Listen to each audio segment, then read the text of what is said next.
Alright guys, and welcome back to Forza Motorsport 6. This is Car Wars episode 12, and in today's episode we're going to put the BMW M6 head to head against the Audi RS7 Sportback Quattro. Of course these cars are different in many aspects, in that the Audi RS7 is all-wheel drive while the BMW M6 is rear-wheel drive. First up will be the BMW M6. Alright guys, and here we are at the Bernese Alps track with the BMW M6. This car has a 560 brake horsepower engine that produces 500 pounds-foot of torque. This car is also rear-wheel drive and comes with a 7-speed semi-automatic transmission and revs all the way out to about 7,000 RPM. Unfortunately, one drawback to this car is that it weighs a hell of a lot. Comes in at 4,255 pounds, but of course with all that power it really shouldn't make a difference.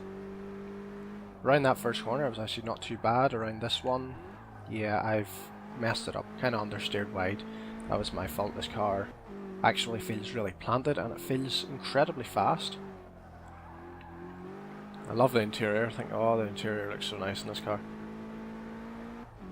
Yeah, it's a really nice looking car. Sounds really good as well. BMW know how to make an engine, they really do.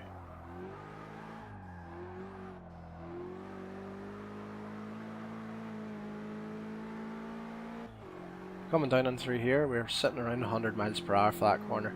This car just feels so planted. Of course, has big fat rear tires, so the car is really balanced. However, you still can kick the rear end out, which is nice. Nothing better than a nice powerful rear-wheel drive BMW. Have hours of fun with one of these. Coming through here, it actually does feel quite fast, but doesn't. It's not a very confidence-inspiring car. It kind of got a bit slidey. Yeah, I've messed up that corner. This gearbox makes these gear changes flawless. Just come out of that corner a bit messy. Come out a bit sideways. Luckily I was able to keep that under control so we didn't lose the rear end or spin out. Coming down here, I left it way too late to brake, but it's an easy car to drive so you can correct it mid-corner. Coming down these last few corners, have to admit this lap has felt, yeah, it isn't feeling bad, but I could have done a lot better throughout that mid-section of the lap.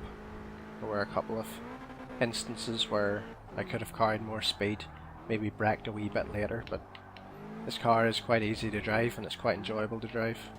In saying that, I'm now starting to hit it off walls. So yeah. Unfortunately there was a bit of snapback understeer, but easily keep this car under control. And that's third gear and this car's getting some angle. Whenever I say some, I do mean some. Like, you could have got a lot more angle, this car could have been a lot more controlled throughout that corner, but it definitely does feel nice and it's a very enjoyable car to drive. Of course it is going up against another executive heavyweight, the Audi RS7. It does have all-wheel drive, so we definitely won't be having as much fun with it. Yeah, and for some fucking reason this is set up with 4 laps. Great. I'm only going to do 3.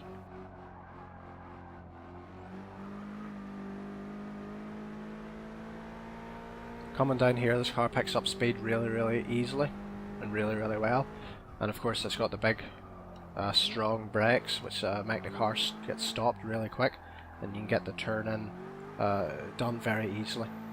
This car is very easy to drive in the terms that you can get the nose pointed in and the car will do the rest really. However, whenever you do drive it a bit erratically, you can expect some loss of grip and some unbalanced and uneasy driving.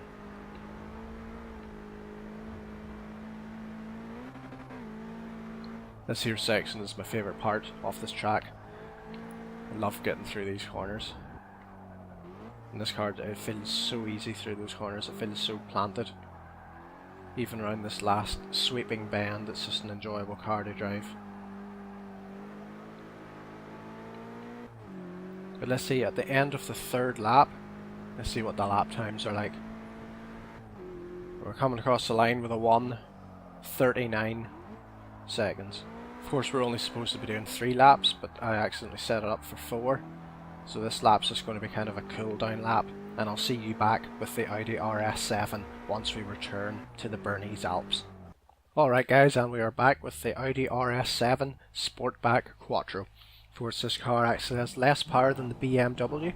It only comes in at 552 brake horsepower, but it does have more torques at 553.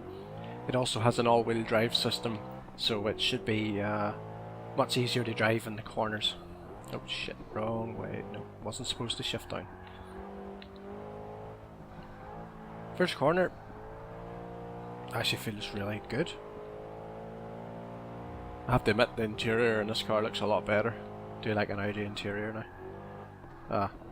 Bit of understeer. Doesn't feel as though you can carry as much speed through that corner. The BMW actually, I have to admit, felt faster through there. Of course, with an all-wheel drive system, this car you can expect to be slightly heavier.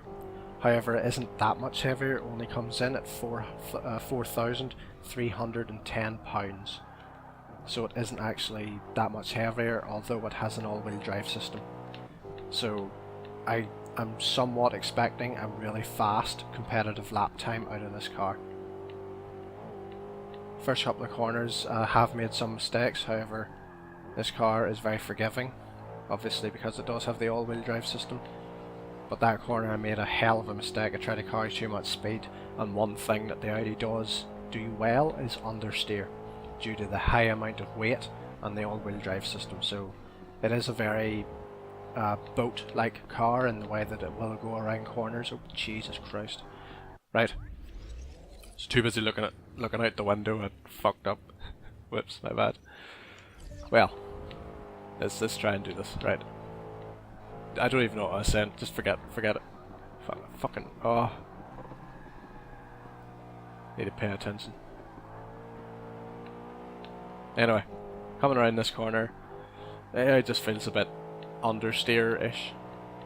Understeer, it's not even a fucking word, but it feels as though it wants to understeer, unfortunately, and it's not good. You know, you want a car that's easy to control and you can carry a lot of speed through the corners, but this just, because it's so fucking heavy and because it just wants to understeer, it can actually be quite a bastard to drive. But it does sound really good. The interior looks really nice and the car looks really sporty. You know, I like the sweeping roof line down to the rear bumper, and it's just a really well shaped car. Yeah, I had to slow down slightly there, I had to slow down, yeah. I'm sure you can see the way it just kind of loafs around, unfortunately. Also doesn't rev as high as the BMW. And I will admit, you can have a lot more fun with a BMW out of corners. You know, get it wrong with the BMW and you're still winning. You know, because you're coming out to the corner sideways, you're coming out of the corner with a fucking smile on your face. We're still nowhere near it. We're about 2 seconds off the BMW's fastest lap time of 1:39. Of course, last time I was set up for 4 laps.